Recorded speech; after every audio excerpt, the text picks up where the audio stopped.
right. Well, welcome to this week in Counting AI. I'm with Matt. How are you, Matt? Very good, thanks. How are you? Yeah, been a very busy couple of weeks. It's interesting, like how I think, just as an aside, how the calendar for accounting has changed considerably. Right, it used to be so seasonal. Yeah. And it's so not seasonal anmore. No. Yeah. We used to look forward to those times. When the Yeah, younger this years summer it was just like, okay, I'll see you down the shore. Yeah, I think just to start with, last week was Tech Week in Boston. Yeah. And this week, it's still going on, is Tech Week in New York City. Right. So interesting findings. Maybe we'll just start with Boston and get from you what you thought were the key takeaways. Even I think what might be good too is to go back. So if we just think about the last 4 weeks, if we think about the month, we were in Las Vegas for the BDO conference. We were in San Francisco for investor conference. Seems like forever ago. Yeah. I know. I mean, this is over 4 weeks. It was Boston for Boston Tech Week and New York for New York Tech Week. And just the difference in flavor between all four is incredible. So palpable difference between being with the leaders of the firms at BDO and seeing the way that they are experiencing the world of AI, and just the chasm between firms embracing, firms not, is growing rather than shrinking, which is pretty interesting for me to see. And learning from the other firms who I think we would consider like within our peer set, even at that level, I just had the anticipation that far more are going to be on the curve of adoption as opposed to the not. So there's still that broad chasm in accounting itself. So that was actually a little bit deflating, I would say, personally. Yeah, to go to it's interesting though, and I'm glad you brought that up, because I think if you were to look at like a scatter plot graph, right? Yeah. It is all over the place. Yeah. Right. I mean, I think like what we're starting to, and I'm happy you started here because I think this is really relevant. There is such a difference in where companies are with AI, and even what they believe AI is capable of doing, right? And so you have a lot of the companies say, yeah, I have AI, I'm using Copilot. Right. Right. That's the default response, I feel like. And a few of them are like mandated AI usage. And so I feel like that's the default because it lives in the Microsoft environment. So it's like safe and easy. Yeah, and that's great. I mean, that's a great start, and it's a use, and it's an ongoing use, right? And so, but I feel like that's just like the entry point for using AI, but it's not the AI that we're really talking about. No. So like, again, when it's seen as homework, and we've said this a million times, like it just isn't going to be successful. So there was, I would say, a lack of excitement there. And then big time. the other thing that was, again, this is who knows? This is probably good news for PE.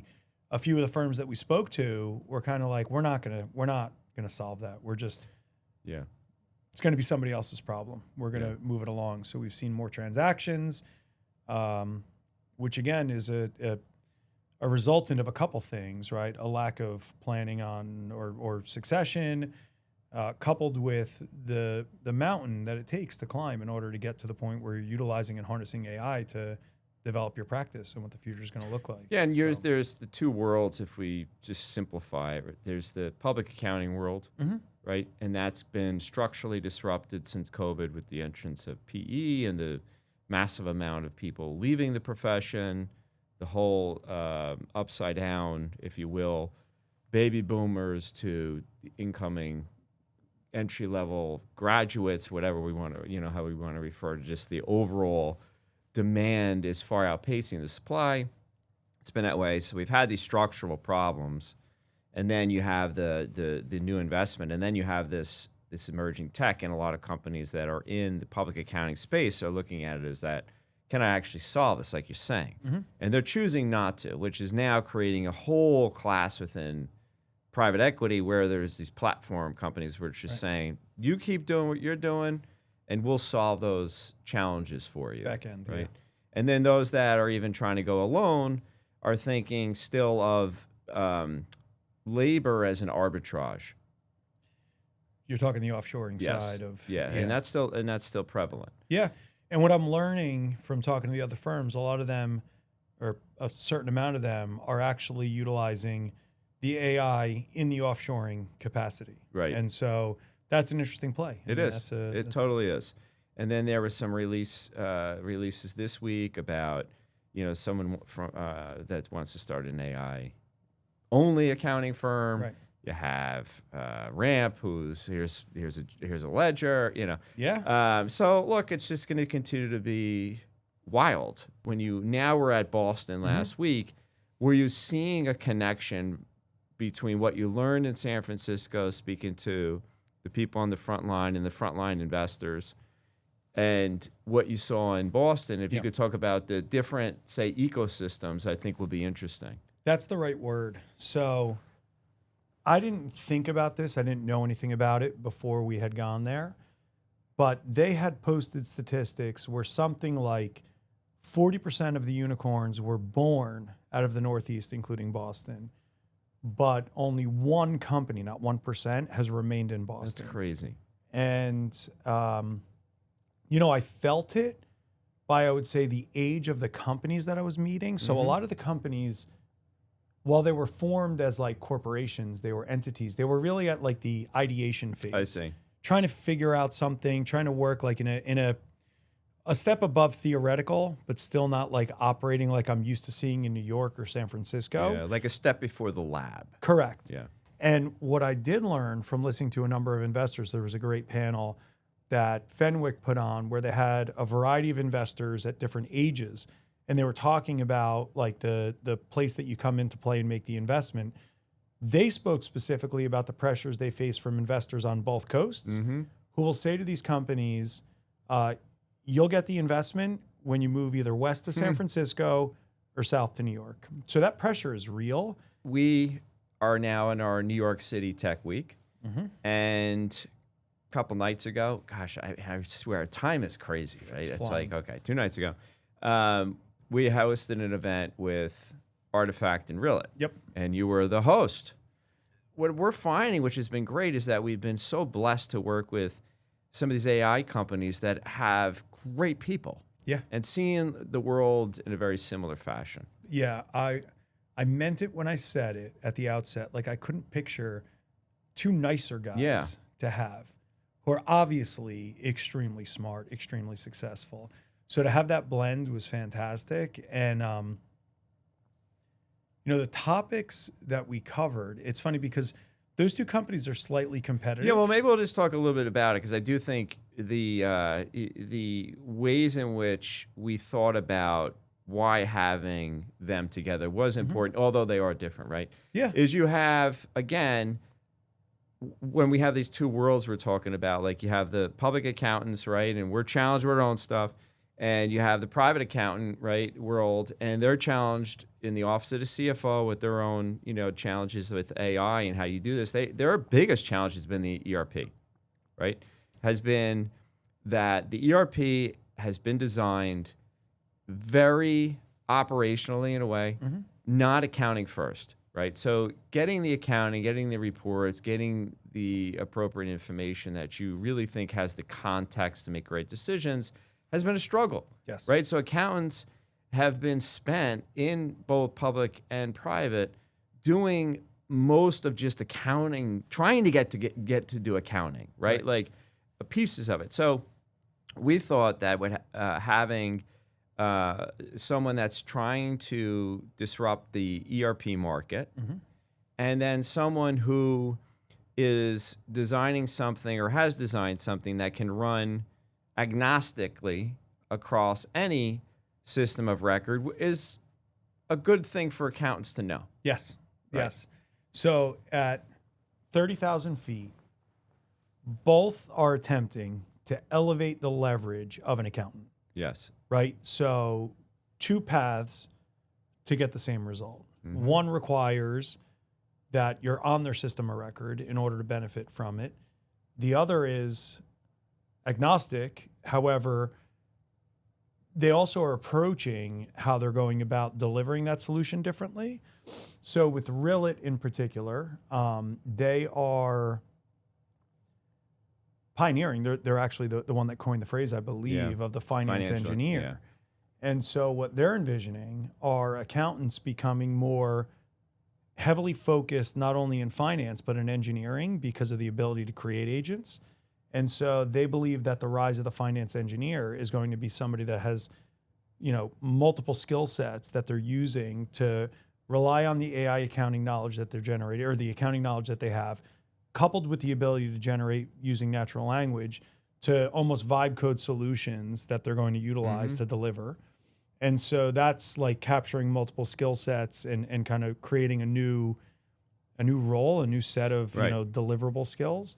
And the other is more of an off-the-shelf skills agent that you're kind of relying on the fact that they've solved this problem and bringing it in and building around it to have your workflow be, what's dictated by them in order to deliver you a result, which is faster reporting, all accuracy. I mean, in a way, right, it's going to help get the accounting done. Yes. Right. Yes. So it's one is going to be a wonderful system of record, and the way they designed it, AI native, open, be able to plug in, unplug, make all that so much easier than being in this container where you're limited, and that's been a real struggle for many companies.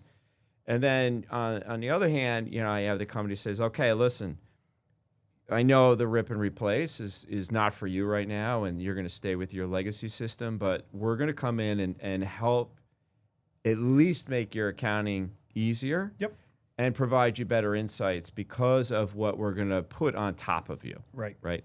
And so I think both work, right? And you need both. And I think yes, there's going to be those that want to start from scratch and they're going to build with a new system of record, and that's great. And then you still are probably like, I want that system or layer of intelligence, right? So at the same time, yes, they serve both needs, but they also are collaborative at the same time as well, right? They are. Yeah. So I thought I love the question that you asked too about what do you admire about the other company, right? So maybe just so I'll set it up, and you could be Rillet, and then you could be Artifact. So you asked the question to Stephen from Rillet. Hey, Stephen. So what do you admire about Artifact?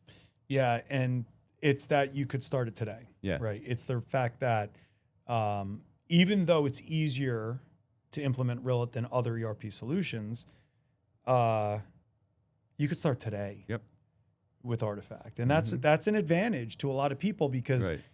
I speak to people almost daily that are potentially going to replace the ERP, and it's still like, man, it's a thing. It's a thing. So the speed to the market, for them revenue is, enticing for sure.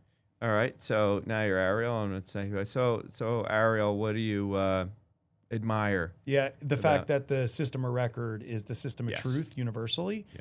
And the fact that he believes that if you own that, you own a lot of a relationship. Right. So I thought they did an awesome job in really being open and honest about the entire conversation. So I couldn't have been happier. And I think, again, just for all of us, I think that's just wonderful that, because we need people that are approachable and that, are showing vulnerability. We're all very vulnerable right now. Sure. And none of us knows exactly how this is all going to play out. I think the story is becoming a little bit clear, right? I think chapter 1, right? Like I think we're entering into chapter 2. Yeah. Right. In a way, right? So if we think about chapter 1 has been AI is going to take all the jobs. For sure.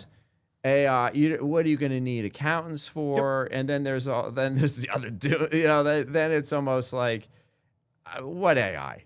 Like what AI, and I don't see it. That's going to be years from now, right? So chapter 1 was like identifying what AI is, and then you have this race that's going on, which you had entering chapter 1. Who's Anthropic, right? Yeah. Like OpenAI, ChatGPT, bang, right? Was it? And then all of a sudden, as we closing chapter 1, because I do think this is what closed chapter 1. Is Claude, right? And the Excel plugin and the way in which you can easily work within their, I find it it's like incredible how the leap it takes you from when you were working alone in Excel versus when you have the plugin. I think it's brilliant that they made it so easy. Yes. That I think that simplicity is like so, and I'm sure it was incredibly hard.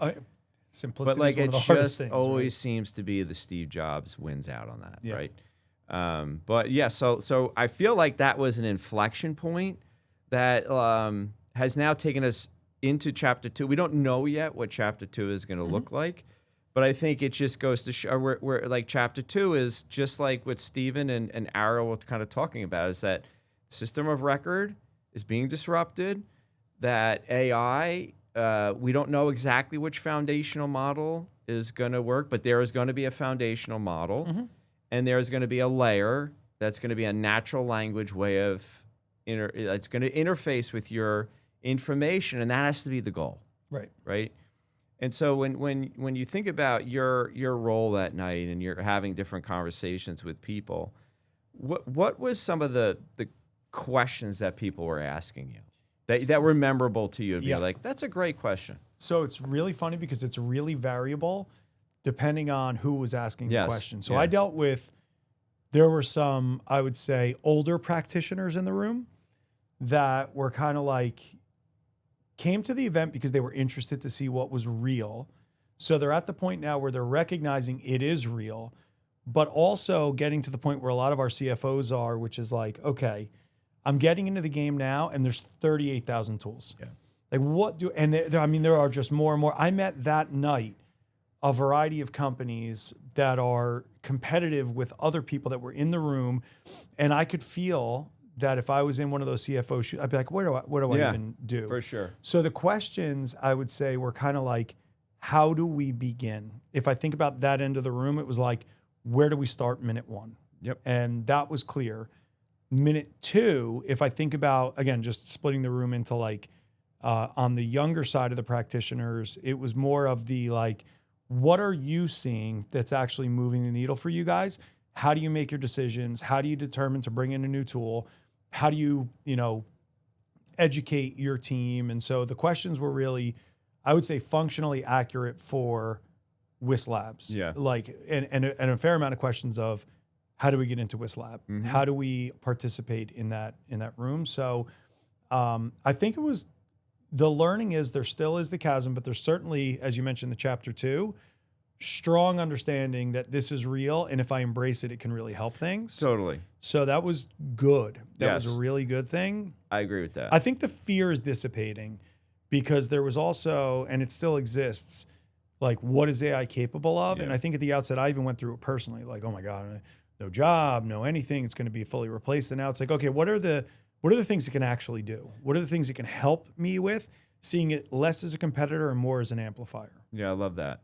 And I think that's true. And I think what's very interesting, first of all, I thought what's really cool about the tech weeks that that the city's put on is the ecosystem. The creation of the ecosystem is so important, right? So you have all the way down to seed stage, angel stage, right? Investors showing, and then you have the big, the bigger VC show. And so like, just the integration of all this in the community, it's so vibrant. I mean, the event itself, very vibrant, but like a lot of business could be done at the event. I mean, right? So you had people from every, I would say, offering within the ecosystem that can help one another, which was really interesting. And I think that was helpful for a lot of us that got a flavor of context from many different, let's say people in different, whether it was age, and their profession, how long they've been in the profession. I was even talking to an intellectual patent attorney,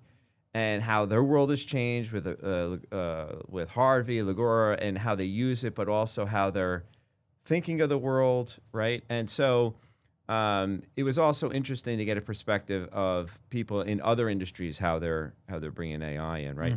But I think for the office of the CFO right now, I do believe it's getting clearer. It is. I believe that too, actually. I do believe it's getting clearer and more definable. And I think that's what's going to be very helpful, because it's going to, I think what you said is so right? It's like you're very I think, I would say confused by, there's a lot of noise. But I think what I'd like to sort of, almost summarize as we wrap, let's just think about it from the perspective of accounting is the layer, right? We got to get accounting done. Okay. So traditionally it's been all done by people, and I'm simplifying. Sure. Excel. This is an artifact. And a system of record, the ERP, whether, an ERP could be a big one like SAP, it could be QuickBooks as your system of record. And those three kind of work together. What do you think? Is that a good? That's a fair analysis, yeah. Now, we take the event as sort of where it's going. And now look and you say, all right, I am now responsible for building out the office of the CFO. What if you, like, putting yourself in that shoes right now, based on what you know, what is it that you would do? Take stock of what I've got. Right. Okay, so let's define that. First thing is to understand the way in which you're actually getting your accounting done. Correct. Okay, good. Misunderstood by almost 100% of the people that I start. So we have to start with identifying who does what they're actually doing, and how is the, let's call it, quote unquote, your books being closed. That is the starting point. Yep. And so much of the noise is because we're not able to, as the person designing the CFO department, able to really, rightfully so, because we struggle, contextually say, what is that going to do for me? Right? Like, what is that going to do for me? Because I have no idea what do I do Sally's doing every day, right? I know what she's supposed to be doing every day, but I don't know how Sally is getting her work done in every aspect. Now, some do. Some, Sure. I'm talking about the average. I mean, even here, I have no idea half the time how, like, I see a job at the end of the day, and we can review the engagement, but how someone got from A to Z, it's really hard to do that, right? Correct. But so I do think some of the noise that we're seeing when people talk about agents is that you could talk about agents all day long, but like, what part of the work are they going to be doing for me? So when they say, "Oh, I built an agent for you, Matt, and I'm going to scrub the GL, I'll get the AP, and be able to reconcile all of the amounts for you, and I'll identify the differences for you, and I can do that for you." And how would you react to that? So this is a really good question. What has to be asked that's often too late in this process is, once you have your stock, you've got to ask why around all of them. Why does Sally? What is the end result, and what are we trying to get to? And if you're creating agents, the biggest thing that I've seen is a total lack of stickiness. I've created an agent. I've spent time. I've developed this. I feel awesome. I did my first thing. I don't use it every day. I don't use it every week. I don't use it every month. So I'm creating a system where I'm creating agents for things that are non-repeatable. So I'm truly just wasting time. Yeah. So it's doing anything without a defined desired end state is kind of a little bit of a waste. I don't want to say that because I want people to be creative, but doing it with thought, it results in a far better outcome. Like Totally. the thought of, why does Sally do X? And it takes Sally 8 hours a week to do this. Right. So we're going to invest in a Y and try to upend that. Not, well, this is an annoying task and I'd like to get rid of the annoying task, so I'm going to create an agent. And then without creating the true answer to the why, the stickiness falls away. And it doesn't get used, it doesn't get repeated. It doesn't. So that's where I see them falling down and trying to attack it on their own in a nibble type of an environment, which again, I'm advocating for. I'm advocating for use, but what I'd advocate for further would be designed usage. And that's something that I think is going to be, it's a deeper process than most are willing to or think it's going to be at the outset. We still live in a place where it's kind of like people think like either AI is going to solve everything or AI is a fad. So it's still missing that like I love layer what where you're we talking play. about. Right. And so I think that that's a step one to, again, getting to the ultimate state of what accounting is supposed to be. Yes. Which is just not yet, it's being spoken about, but I think the true intelligence of what we're trying to create as a function of all of this is really the frontier that we should all be after. Like that's the place of. And it has to be the goal. Right. Right. And I think like what I what kind of end here is is thinking of it. And I really think this lens is the one that if I were in the position of a CFO right now, and I'm talking to you, I'm saying to you is you got to look at creating a competitive advantage. Mm-hmm. That is your number one job. Right. Right.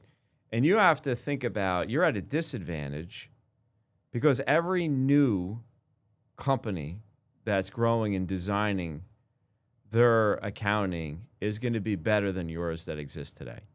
Like you are at a disadvantage. That's the truth. So you have to know that, right? And you're responsible, just like if you're in sports, right? I mean, to me, it's like there's like think about like in the NBA. When you think about it, you have this disadvantage now because you're locked in. Mm-hmm. Okay. So what you have to think is like the NBA at one point in time, the center scored most of the points. Right.